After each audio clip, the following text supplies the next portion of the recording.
बिस्मिल्लाहिर्रहमानिर्रहीम। अस्सलाम वालेकुम नाज़रीन, प्रोग्राम तबादला ख्याल और आज के तबादला ख्याल में हम बात करेंगे कि वज़ीर-ए-आज़म आज़ाद कश्मीर सरदार तनवीर इलियास खौफज़दा दिखाई दे रहे हैं। ये खौफज़दा क्यों हैं? किस तरह रोज़ एक उन्होंने प्रेस कॉन्फ्रेंस की मीरपुर में, जिसमें उन्होंने इदारों को आड़े हाथों लिया और ख़ासकर जो स्पीकर साहब हैं उनसे मुतल्लिक बातचीत की गई और इसके साथ साथ अदलिया के हवाले से भी बातचीत की गई। उनका ये कहना था कि ऐसे मामला हैं, हम तबादले करते हैं तो अदालत जो है वो स्टे ऑर्डर दे देती है। हालांकि फारूक हैदर के दौर में इस तरह की कोई कहानी नहीं थी। इस तरह उन्होंने स्पीकर को आड़े हाथों लिया और स्पीकर के हवाले से बहुत ज़्यादा उन्होंने बातें की। अब आज के तबादला ख्याल में हम बात करेंगे कि वज़ीर-ए-आज़म तनवीर इलियास अंदर से खौफज़दा क्यों हैं, क्या वजूहात हैं कि उनको अपनी कुर्सी जाने का खौफ है और इस हवाले से वो हर वक्त इस तरह की बातें करते रहते हैं। और इस सूरत हाल पर तबादला ख्याल करने के लिए हमारे साथ मौजूद हैं यासर आरिफ। यासर आरिफ साहब, आपका बहुत बहुत शुक्रिया। अच्छा, मुझे यासर ये बताएं कि वज़ीर-ए-आज़म अंदर से ऐसा लग रहा है कि एक खौफ में मुब्तला हैं और एक अनजाना सा खौफ उनके ऊपर हर वक्त तारी रहता है। जिस तरह रोज उन्होंने प्रेस कॉन्फ्रेंस की मीरपुर में, उसमें भी हमने यही देखा कि एक खौफ सा उनके चेहरे से भी झलक रहा था और उनके अंदर से भी ये लग रहा था कि वो खौफज़दा हैं और अपनी कुर्सी बचाने के लिए जो है वो बड़ी तगदो कर रहे हैं। और इस हवाले से जो रियासती इदारे हैं उनको भी आड़े हाथों लेते हैं और उनकी इज्जत का जरा भी ख्याल नहीं किया जाता है। तो क्या कहेंगे इसके ऊपर आप? उस्मान तार साहब, आपने दुरुस्त कहा। प्राइम मिनिस्टर आज़ाद कश्मीर गुज़श्ता एक माह से शदीद खौफ और डिप्रेशन का शिकार हैं। वो 2-3 तकारीब में इस बात का वो इजहार भी कर चुके हैं और फिर एक इंटरव्यू भी उन्होंने हाल ही में दिया था जिसमें वो धमकियों पे आए, यानी उनके हाथ पांव फूले हुए नजर आ रहे हैं। कल जो उन्होंने मीरपुर में प्रेस कॉन्फ्रेंस की, मीडिया टॉक की, उसके अंदर जो उन्होंने गुफ्तगू की, उससे तो ये बात मजीद अयां हो गई कि कोई बड़ी आफत जो है ना टूट पड़ने वाली है, जिसकी वजह से वो अब खुल के सामने आ रहे हैं। कल के दिन में उन्होंने अदलिया के ऊपर हमला किया, उन्होंने speaker custodian of the house जो होता है उसके ऊपर उनके ऊपर हमला किया, फिर इस तरह सलामती के इदारों के ऊपर उन्होंने बिल्कुल एक, जिसे आप कह सकते हैं कि उनको छू कर पास से गुजरे और मानी खेज जो है ना जुमला उनके बारे में कहा। और इन सारी चीजों से लग रहा है कि वो शदीद खौफ में का शिकार है। अब वज़ीर-ए-आज़म आज़ाद कश्मीर की एक अपनी नफ्सियात और एक साइकी है। हम पहले भी अपने नाज़रीन को बता चुके हैं कि जो लोग सरदार तनवीर इलियास खान साहब की नफ्सियात को समझते हैं और उनकी टैक्टिक्स को समझते हैं, तो वो उनकी एक फोटोग्राफ, एक विजुअल, एक मुख्तसर सी टॉक, उसको देखने के बाद भी एकदम एनालाइज कर देते हैं कि अच्छा बैकग्राउंड में क्या चल रहा है। अब कल का जो मीरपुर का वाकया हुआ है उसमें, अच्छा, हम अपने नाज़रीन को ये नाज़रीन छोटा सा ये क्लिप है जिसमें वज़ीर-ए-आज़म की जो प्रेस कॉन्फ्रेंस है, वो क्लिप आप पहले सुने, फिर उसके ऊपर हम बात करते हैं। किसी रियासती निजाम के अंदर होता है? ये किसका सवाल है? क्यों हो रहा है? सेक्रेटरी अगर पैसे कमा ले किसी ने भी दे दे, या उस जगह तो क्यों नहीं छोड़ना चाहता? ये तो चीफ एग्जीक्यूटिव की इख्तियार होता है कि वो किसको कौन सेक्रेटरी लगाता है। डिप्टी कमिश्नर से पूछ के डिप्टी कमिश्नर लगाएंगे उसको। ये इसलिए कि मैं अभी भट्ट साहब से कि बार काउंसिल चूंकि वकला का, आप साफियों का अपनी जो पेशेवराना जिम्मेदारियां हैं, जो सवालात बनते हैं वो सवालात नहीं बनते। ये मतलब आप जो मर्जी चीज से पूछें, क्यों भाई, कैसे? बुनियादी तौर पे आइन और कानून के तहत लोगों की जिम्मेदारियां भी है और इख्तियार भी है।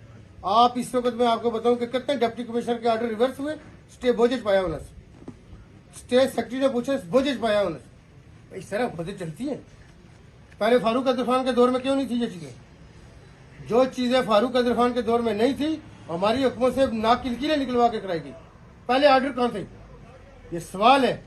पार्लियामेंट के अंदर डिस्कस होने चाहिए, लेकिन पार्लियामेंट में गद्दार ना बैठे हो तो सवाल होंगे। पार्लियामेंट में अगर दोगले और गद्दार होंगे, क्या सवाल होगा? कौन करेगा? अगर जो मुझे ये बताएं कि हमारे कहते कि कुत्ती चोरों ने रली हुए तो फिर की होगी। मुझे ये बताएं कि अगर कस्टोडियन जो है वो गद्दारियत पे उतरे हुए तो फिर क्या करेंगे?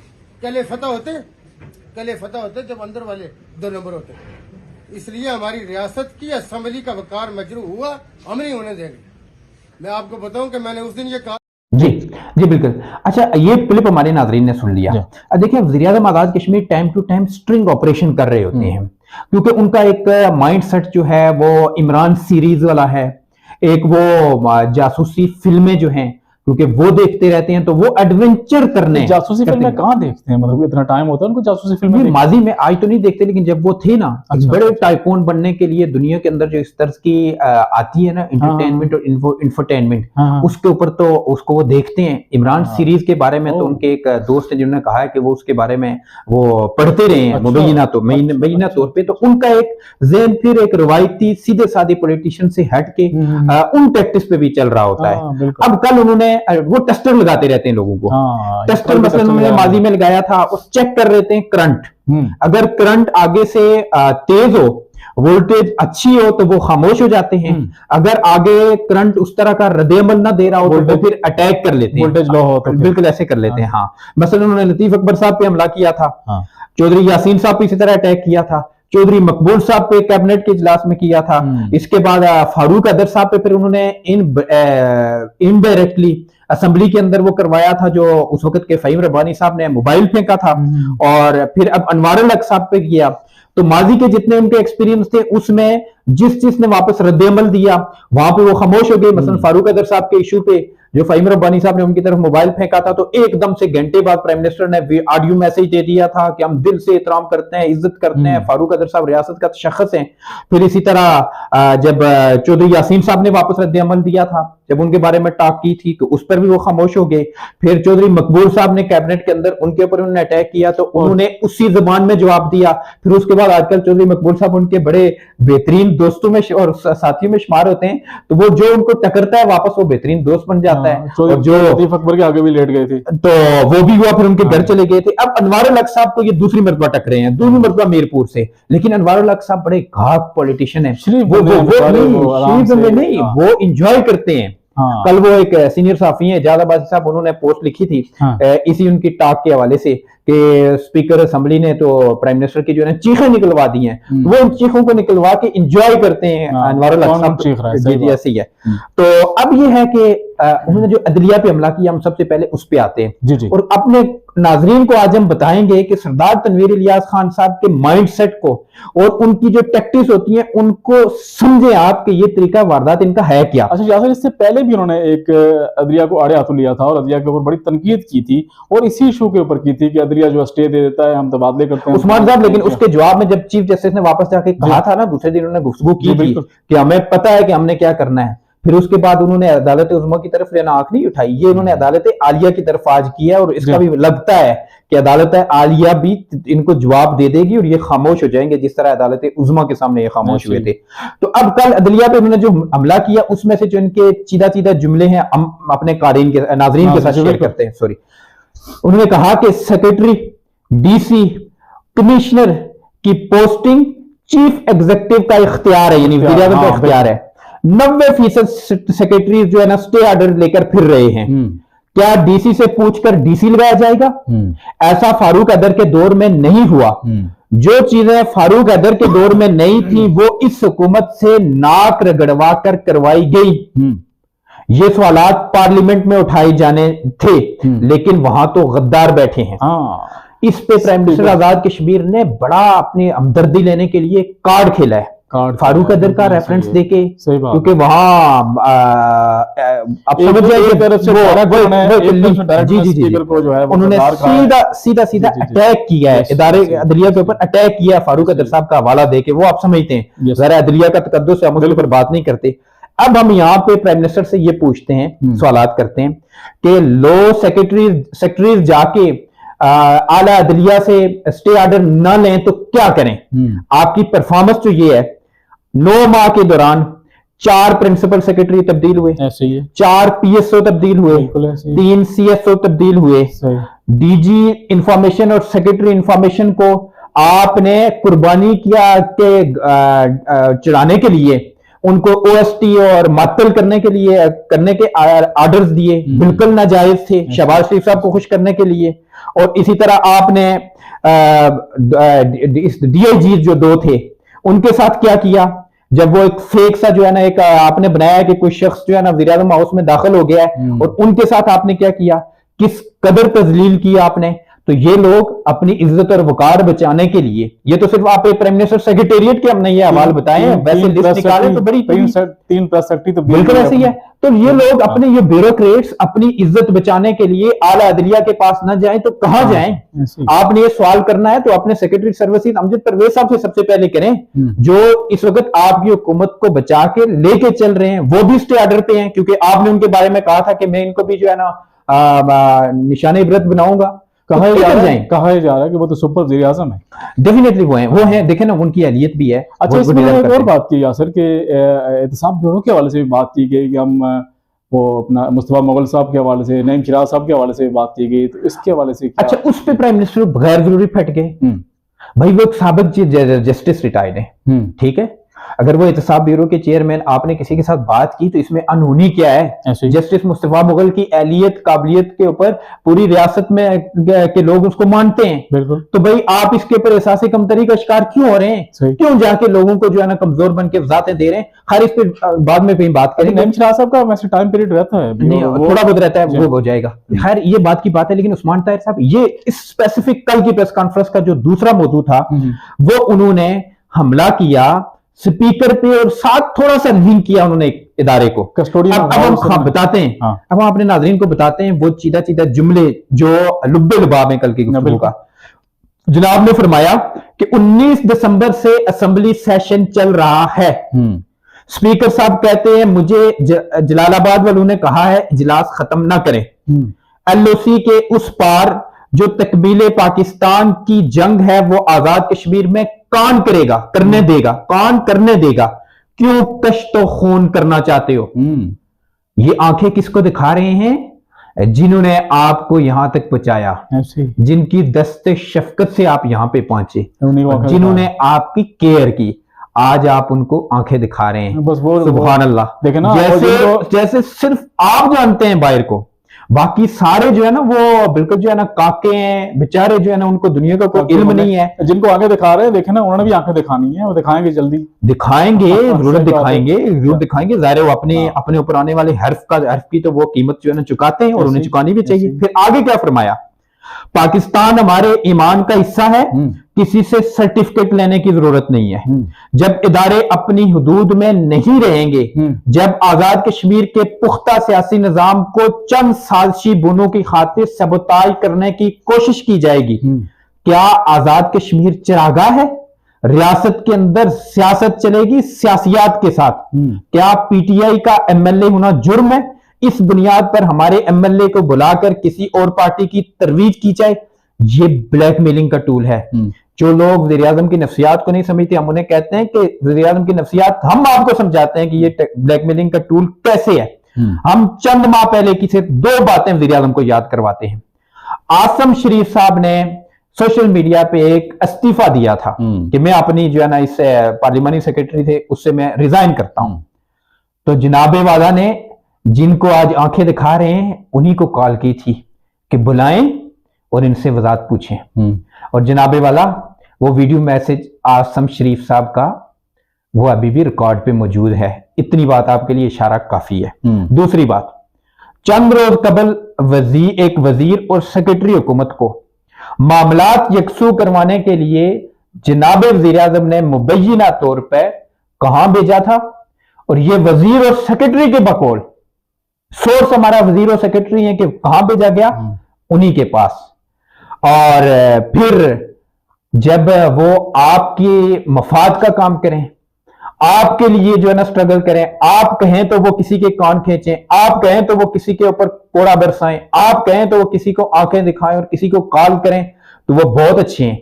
जब वो अपने पेशावराना फराइज सर अंजाम दें, वो आपको बताएं जो उनकी जिम्मेदारी है कि रियासत के अंदर फलां शख्स आपकी कैबिनेट के अंदर करप्ट है, फलां के ऊपर एलिगेशन है, फलां से खुद को बचाएं, तो वो चीजें आपको चुभती हैं क्योंकि इससे आपको खतरा हो जाता है कि आपके एमएलए टूटेंगे। तो जब मीठा मीठा हप हप, कड़वा कड़वा थू थू, यानी वो आपके ताबे होके चले तो आप खुश हैं, आपके ताबे होके ना चले तो आप नाराज हैं, आप उनको फिर कहें स्पीकर के साथ जोड़ें, ऐसा नहीं है। वो भी बड़े सियाने हैं, वो भी समझते हैं सारी बातों अच्छा को। यासिर, इस पे एक और इन्होंने पुंछ कार्ड खेलने की बड़ी उस्मान साहब पुंछ कार्ड पे हाँ, भी आते हैं, लेकिन ये हाँ। बात क्योंकि नाजरीन समझे ना, जी जी 6 जून 2022 को इसी तरह का एक स्टेटमेंट वजीर आजम ने अपने मीडिया से टीम से चलवाया था। वो आप मैं आपके हवाले कर देता हूं, आप इसको अपनी स्क्रीन पे चला दें। सही हो गया। उसके अंदर भी प्राइम मिनिस्टर ने ऐसी ही दोहरी बात की थी। बड़ी टेक्निकली वो जो है ना हिट करते हैं। उन्होंने क्या फरमाया था, सुने, हम मुसल्लह अफवाज की कुर्बानियों को कदर की निगाह से देखते हैं। एक बात वाजे करते हैं कि कुछ लोग रियासत के बड़े इदारों की तकरीम, ताजीम और इकराम देने में कोताही के मुर्तकिब हो रहे हैं। तमाम इदारों को अपने दायरा कार के अंदर रहते हुए फराइज अंजाम देने चाहिए और ऐसी सरगर्मियां न करें जिनसे रियासत के सुप्रीम इदारों और शख्सियात की बेतौकीरी हो, तकद्दुस और चार दीवारी की पामाली हो। ऐसे अमल से कोई अच्छा पैगाम नहीं जाता। ये स्टेटमेंट उन्होंने अपनी मीडिया टीम से कब दिलवाया था, जब उन्होंने मुबैना तौर पे ये एक झूठी बात निकाली थी कि प्राइम मिनिस्टर हाउस में रात गए वजीर आजम की ख्वाबगाह में कोई घुसा है। उस वक्त के जो डीएसपी थे, मैंने खुद पर्सनली उनसे पूछा कि इसके अंदर क्या हकीकत थी। जिन्होंने इसकी इन्वेस्टिगेशन थी वो रिटायर्ड होकर वो कहते हैं कि सरासर झूठ था, सिर्फ वो इशू बनाया गया। और उस वक्त कुछ लोग उस वक्त इदारों के लोग जो इनके मफाद के काम नहीं कर रहे थे, तो उनको बेतौकीर करवाया गया, उनके खिलाफ कैंपेन शुरू करवाई गई और ये चीज बनाई गई। और ये वही वक्त है जब 2 डीआईजीज भी इन्होंने मुअत्तल किए थे और साथ ही प्रिंसिपल सेक्रेटरी को भी मुअत्तल किया था। यानी एक पूरा माहौल बनाने के लिए, अपनी खाल बचाने के लिए, कभी आप ब्यूरोक्रेट्स को दांव पे लगाएं, कभी आप इदारों पे हमला करें, कभी आप पॉलिटिशियन पे हमला करें, कभी कस्टोडियन आप हाउस पे हमला करें। ये रियासत आपने खरीद रखी है और ये समझा हुआ है कि सारे लोग बेवकूफ हैं। ऐसी बात नहीं है बुरे वाला, ऐसी नहीं है। आपको नजर है बिल्कुल रडार पे हैं आप। रियासत उन्होंने खरीद के रखी हुई है, बाकी सारे बेवकूफ हैं और वही अकले कुल हैं। और लग रहा है ना उनके जो बयानात हैं, जिस तरह के वो इकदाम कर रहे हैं। मैं ये पूछना चाह रहा हूँ कि ये सिलसिला आखिर कब तक चलेगा? मतलब रियासत के अंदर जो उस्मान साहब है, अब वजीर आजम की गवर्नेंस के ऊपर सवालिया निशान उठ रहे हैं, डिलीवर नहीं कर सके इतने टाइम में वो, और हल्के में नहीं जा सके, लोग उनसे नाला हो चुके हैं। तो ये सवालिया निशान अब उठ रहे हैं, उनकी गवर्नेंस के ऊपर उठ रहे हैं। उस्मान साहब सिलसिला कब तक चलता रहेगा? उस्मान साहब यही हमने बात की। ये चाहे स्पीकर हो, हाउस हो, चाहे ब्यूरोक्रेट्स हो, चाहे सलामती के इदारे हों, चाहे अदलिया हो, वो एक चीज ज़हन नशीन कर लें कि ये जितने भी एक्शन प्राइम मिनिस्टर कभी प्रेस टॉक्स में करते हैं, अपनी सोशल मीडिया टीम से करवाते हैं, ये सारी चीजें ब्लैकमेलिंग के टूल और टैक्टिक्स होते हैं। ये ब्लैकमेल करने के लिए, दबाव में लाने के लिए, जो दबाव में आ जाता है ये उसको रूंधते हैं, जो टकर जाता है ये उसके सामने मुबैना तौर पे भीगी बिल्ली बन जाते हैं। ये रिकॉर्ड गवाह है। अब आपने बात की थी कि उन्होंने कल पुंछ कार्ड भी खेला। अल्लाह अल्लाह, जैसे लोगों को सियासत का पता ही नहीं है और सियासत की अकले कुल मौसूफ हैं। सुने क्या कहा उन्होंने पुंछ के कार्ड के हवाले से। मुझे बार बार कहा जाता है कि इलाकाइयत की बात करता है, इसके पीछे खून शामिल है। चूना टैक्स के खिलाफ पुंछ के लोगों ने बगावत की। बालकला में 25 शोधा मेरे बुजुर्ग है, इसका इतना मान भी कोई नहीं रखेगा। पहली करारदाद गाजी मिल्लत के घर मंजूर हुई, ये कोई मजाक है भाई? लोग फिर मकबूजा कश्मीर देखेंगे और आजाद कश्मीर भी देखेंगे। मैं पुंछ का रहने वाला हूं, मैं पुंछ का रहने वाला होने के नाते कहता हूं, आओ फिर हम देखते हैं, फिर आओ पुंछ के अंदर स्टेबिलिटी लाओ, यानी पुंछ के अंदर इस्तेकाम लाओ। धमकी किसको दे रहे हैं? इदारों को, कि मुझे अदलिया को, स्पीकर को, हाउस को, कि अगर मुझे छेड़ा तो मैं पुंछ में अदब इस्तेकाम फैलाऊंगा, मैं फसादात करवाऊंगा। ये फसादात आपने पहले भी करवाए थे, बिल्कुल ऐसे। अच्छा, किसने बड़ा रुखसाया था। लेकिन उस्मान साहब ये लोगों की समझने के लिए, क्योंकि बात अधूरी रह जाती है, ताकि लोग समझ सके। आज हमारा प्रोग्राम इसलिए लेट भी हो रहा है। ये पुंछ कार्ड जो आपने खेला, ये पुंछ कार्ड आपका फ्लॉप है। इसके एविडेंसेस मौजूद है। 27 फरवरी 2021 को पहली बार आप रावलाकोट गए थे, पहला आपका जो पावर शो हुआ था, फ्लॉप, फेल। बल्दियाती इंतखाबात, आम इंतखाबात, फेल। बल्दियाती इंतखाबात फ्लॉप, मुकम्मल तौर पे फ्लॉप। रावलाकोट का मेयर, डिप्टी मेयर और चेयरमैन, डिप्टी चेयरमैन मुकम्मल तौर पे आपका नहीं है, फ्लॉप। हाँ, गाजी मिल्लत का पोता जिनका आप हवाला देते हैं वो असेंबली में आपके खिलाफ, भाई पुंछ आपके साथ कहां खड़ा है? पुंछ वाले ने आपको कब किया? यासमान साहब एक चीज फिर रह जाएगी, ठीक है। फिर कौम परस्तों का शजरा नसब आपने गिनवाया और कौम परस्तों ने वो वापस तो उसके नतीजे में पूरे पुंछ से जो आप पर रद्द-ए-अमल आया वो तकारीर लोगों की आपको याद होंगी, हम यहाँ पे नहीं चलाते। फहीम रब्बानी साहब को असेंबली में आपने भड़का कर भेजा मुबैना तौर पे, उन्होंने वज़ीर-ए-आज़म पे मोबाइल फेंका, वो कार्ड आपने खेलने की कोशिश की। उसके बाद जब रद्द-ए-अमल आया मुजफ्फराबाद से, आपने खुद तो वज़ीर-ए-आज़म से माफी मांग ली ऑडियो पे, और फिर वहां पे फहीम रब्बानी साहब को इस्तेमाल करते हुए ब्लोच में लोगों से तकरीरें करवाई कि हम मुजफ्फराबाद आ रहे हैं, हम धावा बोलेंगे, हम फसादात करेंगे। फिर जाके वहीं ब्लोच में आपने चंद दिनों के बाद जलसा किया और जाके कहा कि मैं पुंछ वालों के साथ खड़ा हूं, लेकिन पुंछ वाले बड़े सियाने हैं, उन्होंने आपको रिस्पॉन्ड नहीं किया, ना पहले किया ना अब करेंगे, ना चूना टैक्स की उस आड़ में उसमें जाइएगा, ना बाग वाले आपको रिस्पॉन्स करेंगे। बाग वाले भूले नहीं है कि उनके साथ से वोट आपने लिया, जीत के आए और उनके साथ क्या सलूक किया। एसएसपी यासीन बेग को उसका खानदान नहीं बोला, वो एक मज़्ज़ज़ और रियासत का एक स्ट्रेट फॉरवर्ड और सीनियर तरीन जो है सीनियर पुलिस ऑफिसर था, जिसकी आपने बेतौकीरी की, वो याद है लोगों को।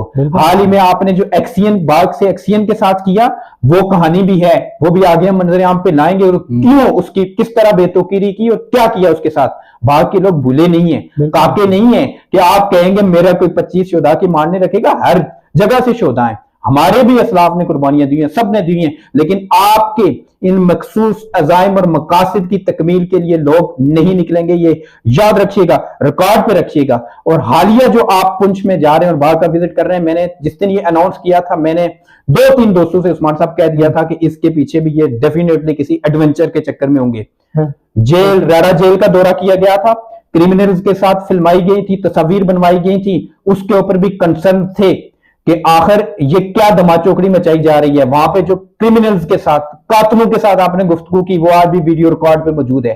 फिर हाल ही में आजाद कश्मीर के अंदर दहशतगर्दी की जाली खबरें चलवाई गई, क्या मकासद और क्या अज़ाइम हो सकते हैं, क्योंकि इस जैसे क्रिमिनल मेंटालिटी को रियासत भी जानती है, इदारे भी जानते हैं। ऐसा नहीं हो सकता कि आप रियासत को यरगमाल बनाएं, अपने जो पाव गोश्त के लिए भैंस सभा करें, लोग बड़े सियाने हैं। अच्छा, इसमें एक और बात है, गाजी मिल्लत के खानदान को तकसीम करने की भी एक साजिश हो रही है। आपने देखा होगा इस रोज तनवीर इलियास साहब जो है नौरीन फारूक इब्राहिम के घर पहुंचे, उनसे गुफ्त शनीद की, हालांकि हसन इब्राहिम जो है वो टोटली इनके खिलाफ हैं।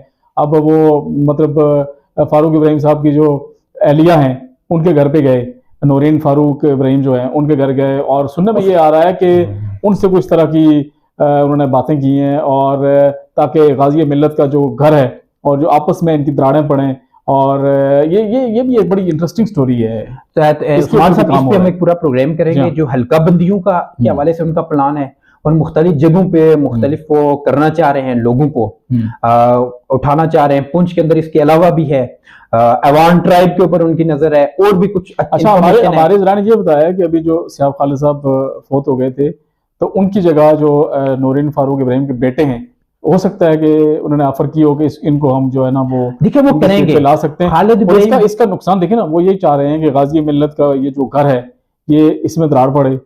हसन इब्राहिम हो सकता है लेकिन बड़े सियाने लोग हैं, एक इन्होंने कार्ड खेलने की कोशिश की है, और कोशिश तो वो कर रहे हैं, इसके ऊपर हम एक प्रोग्राम करेंगे। इसके हवाले से एक पूरा उनके पास प्लान मौजूद है, वो इसमें कितने कामयाब होते हैं ये देख लीजिएगा। लेकिन ये जो टैक्टिक्स वो इस्तेमाल कर रहे हैं, वो ये समझें कि इससे लोग बेखबर हैं, कहीं वो लोगों को डराने और धमकाने के लिए, इससे नहीं है। लोग आपको जानते हैं, आपकी नफ्सियात से लोग वाकिफ हैं, और ये जो अभी आपने नया काम खोला है ना, इंशाल्लाह इसके बाद आपको मजीद जो है ना दचके लगेंगे। बुनियादी तौर पे आप पूरी तरह एक्सपोज हो रहे हैं, बिल्कुल दिन ब दिन हो रहे हैं, और जिस तरह के इकदाम उठाए जा रहे हैं, जिस तरह की बातें की जाती हैं, तो उससे बंदा एक्सपोज ही होता है। यासर, आपका बहुत बहुत शुक्रिया। नाज़रीन, अगले प्रोग्राम में हम मजीद दिलचस्प, अहम और ताज़ा तरीन जो सूरत-ए-हाल होगी आज़ाद कश्मीर की सियासत के हवाले से और मुख्तलिफ इदारों के हवाले से, वो आपसे शेयर करेंगे, उसके ऊपर हम तबादला ख्याल करेंगे। तब तक अपना दोस्तों रिश्तेदारों को ख्याल रखिएगा। नाज़रीन, बहुत बहुत शुक्रिया। खुदा हाफ़िज़।